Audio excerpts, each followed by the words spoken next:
विरति पर आपण मानकु पुणी थे स्वागत करुचु। सर पुओ आ झील उभय क्षेत्र में द्वादश चंद्र रहिले खराब सी झील हूँ बा पुओ हूँ उभय जातक जदि 12th हाउस रे चंद्र अच्छी द्वादश भाव चंद्र अच्छी यह समान प्रकार फल प्रदान कर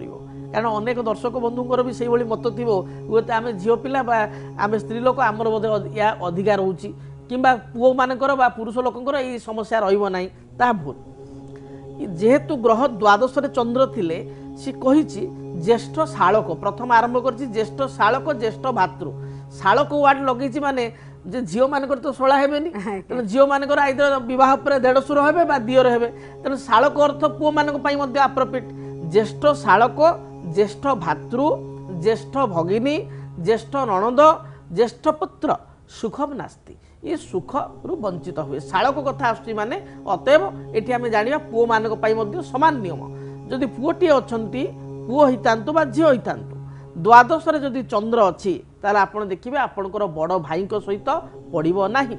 जदि आपणकर बड़ भाई नाहंती एवं आपण पुओ विवाह पर आपणकर बड़ शोला अछंती ताले ज्येष्ठ शोला सहित बड़ शोला सहित आपण पड़िबो नाही हुए तो सान बा मझिया एमान सहित बहुत क्लोज पड़िबो बहुत भलर पड़िबो किंतु बड़ सहित आद पड़िबो नाही झीलटी होइतिले विवाह पर बड़ जा सहित आद पड़िबो नाही इवन बड़ देढ़शुर थिले से मध्य किसी ना किसी डिस्टर्बांसेस क्रिएट करेंगे पैतृक प्रॉपर्टी को लेकिन किंबा अन्य कथा को नहीं सी गुड़े कथार इनवॉल्वमेंट बा इंटरफेरेंस से क्रिएट करेंगे एवं ठीक से भली जदि ज्येष्ठ ननद अच्छा बड़ ननद अच्छा सहित पड़ो ना जी कि आपण स्वामी ठार बड़ बड़ ननद सहित पड़ो ना इवन आप देखिए आपंकर जदि 2 बा 3 पुओ झील था ज्येष्ठ पुत्र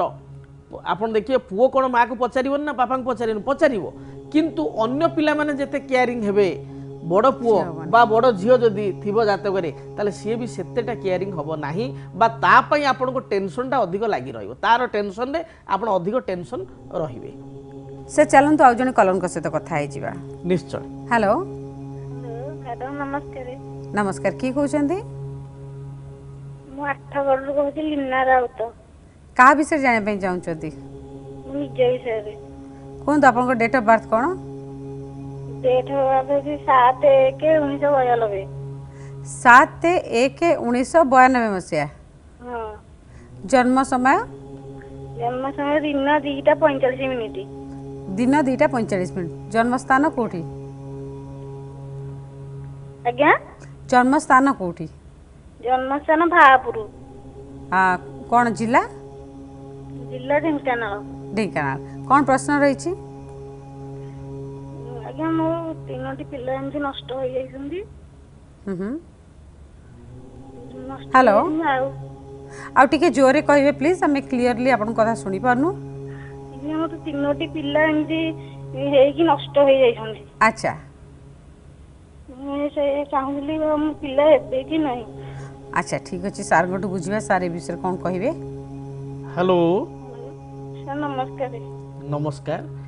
जातक जहाँ मु देखुची जातक रे मकर राशि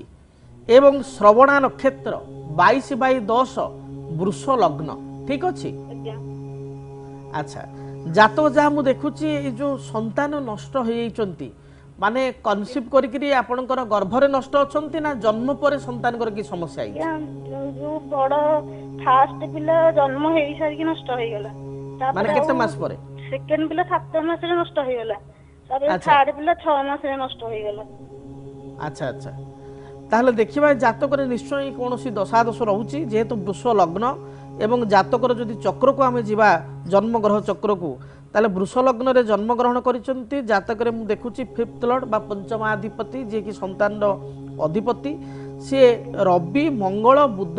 एवं रवि मंगल एवं राहु सहित युक्त होइचंती पंचमाधिपति संतान अधिपति रवि मंगल राहु सहित युक्त होइचंती मंगल बुध युक्त होबारु ये बारंबार गर्भ प्रलय होबार सूचना मिलुची बा गर्भ नष्ट होबार जातक रे जोग रही अछि एवं जदि देखिबा ताले बुध ए जातक रे रहिचंती 2 डिग्री रे एवं रवि रहिचंती जातक रे 12 डिग्री रे तेणु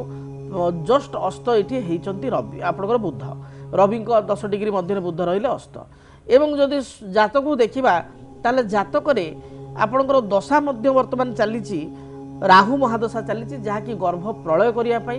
विशेष करी राहु अनेक समय दायी थाए राहु जदि खराब स्थिति थाए गर्भ प्रलय होता है ये जातक आपणकर जेहेतु पंचम पति अष्टम भाव बा मृत्यु भाव थाई संतान अधिपति मृत्यु भाव थाई मंगल जी के व्ययपति एवं जातक पाई जोगकारक अजोगकारक अशुभ ग्रह तांको सहित युक्त होईची राहु सहित युक्त होईची रवि सहित युक्त होईची तेणु संतान बारंबार आपणकर नष्ट होचंती बा मातृत्व लाभ करी मध्य मातृत्व सुखरु आपण वंचित होचंती कोन प्रतिकार करिवे बहुत क्रिटिकल प्रश्न कोन प्रतिकार करिवे प्रतिकार स्वरूप सर्वप्रथमे आपण मंगलंकर वृक्ष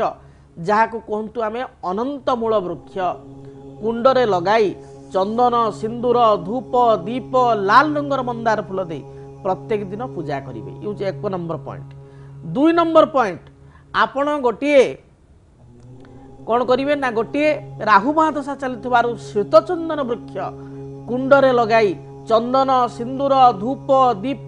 धला रंगर फूल दे प्रत्येक दिन राहु को पाई पूजा करेंगे एक गोटे अनंतमूल वृक्ष मंगल ग्रह लाल फूल देवे एवं मंगल ग्रह को चिंता करी प्रत्येक दिन विशेषकर मंगलवार पूजा करेंगे एवं राहु गोटे श्वेतचंदन वृक्ष कुंड लगाई प्रत्येक दिन पूजा करेंगे एवं यह सहित जदि पारिबे ताले अपमारक वृक्ष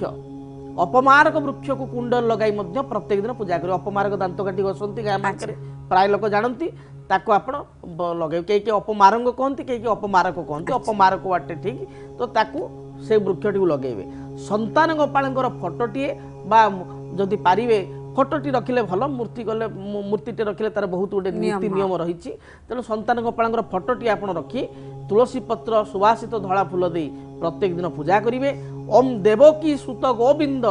वासुदेव जगतपते देहि में तनयम कृष्ण त्वामहम शरणाम गतः ये मंत्र को प्रत्येक दिन जप करेंगे बा भक्ति भाव में पूजा करेंगे देखिए जहाँ भी समस्या रही दूरीभूत हेबो एवं परवर्ती जो संतान आपणकर सी दीर्घायु हेबो एवं तार एभली कष्ट हेबो नाही। सर द्वादश रे चंद्र रहिले आउ कोन हुए बा कोन करा जाई परिबो जहारे समस्या रहउची जदि जनकर द्वादश रे चंद्रमा अछंती ताहले प्रथम कथा हेउची से व्यक्ति विशेष प्रथम ही सतर्कता अवलंबन करने आवश्यक कारण आपण जदि प्रॉब्लम किसी अच्छी ताहले आपण को जातक वार्निंग पाइगले जे ये रिलेटेड प्रॉब्लम अच्छी जदि आपण को जड़े सूचई देला जन्म जातक जड़े ज्योतिर्विद आपण को जातक देखी सूचई देले बा जातकर ग्रह स्थिति को चाहिए जो मैंने आज दर्शक देखुंटे द्वादश चंद्रमा अच्छा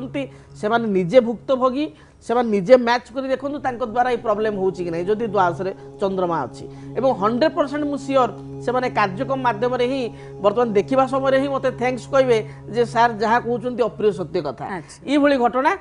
रही तेणु जदि आपण सहित ये घटना घटी आपण जातक द्वादश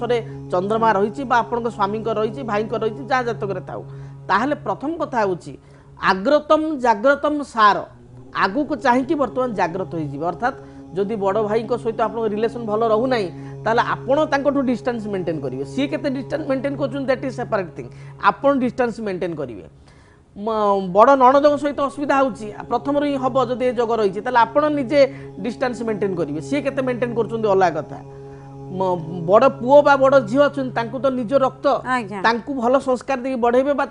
एक्सपेक्टेशन आप कम करेंगे ताहले आपण जो कहती गौतम बुद्ध कथा जे कामनार विनाश रे दुखर विनाश जदि आपण को पाखर किसी एक्सपेक्टेशन रही किसी कामना रही ताले हुए तो आपण को दुखर मध्य विनाश हो पारे ये हूँ सबुठारु मूल मंत्र एवं चंद्रमा जदि पारिबे किसी प्रतिकार करेंगे जदि वर्स्ट केस रे प्रॉब्लम होची पेरेंटल प्रॉपर्टी को नहीं प्रॉब्लम होची भाई मान सहित बा अन्य कथा चंद्रमा प्रतिकार करेंगे कारण द्वादश चंद्रमा थिबारु आपण प्रॉब्लम होची गोटे क्षीरकोली वृक्ष कुंडरे लगाई प्रत्येक दिन पूजा करेंगे प्रत्येक पूर्णिमा तिथि रे चंद्रंकर व्रत बा उपवास करेंगे सोमवार एवं पूर्णिमा तिथि गुड़िक निरामिष भोजन ग्रहण करेंगे यही सब छोट छोट उपाय को आपणइले आपनकर जो प्रॉब्लम रही केतेक अंश तार समाधान हो पार। सर आपन को बहुत बहुत धन्यवाद। द्वादश रे चंद्रमा रहिले कि भली फल प्रदान करती आम जीवन पर कौन तार प्रभाव पड़े से विषय आप आम दर्शक मान अनेक कथा कहले पुणी थे धन्यवाद जनइबी आम कार्यक्रम जोग देइथिबारु नमस्कार। नमस्कार धन्यवाद। दर्शक बंधु जदि आपन मनरे किछि प्रश्न अछि जहाँ आपण आम कार्यक्रम में आलोचना करने चाहती ताहले आपण हमको चिठी लिखंतु किंबा हमको कॉल करंतु। ज्योतिर्विद doctor Bhabani Shankar Mahapatra, Budheswari colony, plot number 12, Bhubaneswar. Phone number 0674 657 4249। Website श्रीजगन्नाथastro.com। पुणी देखा परवर्ती अध्याय से पर्यंत विदाय दियंतु। नमस्कार।